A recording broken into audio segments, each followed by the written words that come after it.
This is Matt Reese, and I'm up in Wayne County today talking with Louie Rehm, who's taking a little bit of a break from baling hay here to talk to me. How's the hay quality doing today with first cutting, Louie?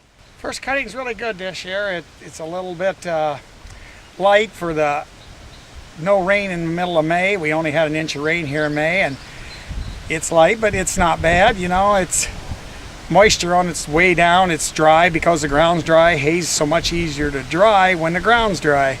You take hay, when it's damp out, it just stays on the ground and holds the moisture, but when the ground's dry, you can dry hay a day faster. It really, really helps when it's dry. What kind of baling setup we got here? This is pretty fancy.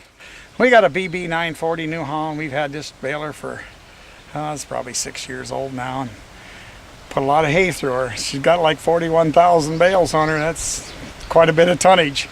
And you got a monitor inside that keeps track of moisture, and then it also sets the acid application level back here to make sure you get high quality hay every time. Yeah, if you're baling and you got some moisture in the hay, it'll automatically come up and tell you what every slice it makes. It tells you what that slice moisture is, and then if it gets up so high, it kicks on 1, then kicks 2, 3, and then if it gets over 30, the buzzer comes on. That's to tell you it's really wet. And you had an interesting day today. This morning you were working with replanting some corn that got hit by a frost back a few days back. Tell me a little bit about that situation, and that corn is looking pretty rough in some spots. Well, Friday I was mowing hay, or Thursday, I forget which day it was, and I started mowing hay. I had the air conditioner on. When I got done, I had the heater on. The temperature dropped that much, and I said, man, it's going to frost. But it didn't frost Friday night, but Saturday night it cleared off from the west and we got the frost. And I would say our temperature was probably 28, 29, maybe colder. I went down early in the morning before the sun come up, and there was ice on the leaves of the corn. And it left a pretty ugly looking stand right there. It was not a pretty sight.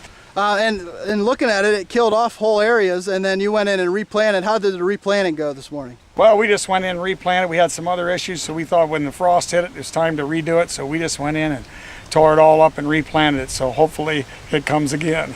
Roughly how many acres do you think you lost as a result of that frost? Oh, probably in the whole field, maybe 20–30%, but it's in our best field. And I says, man, I don't want to look at a poor field all summer.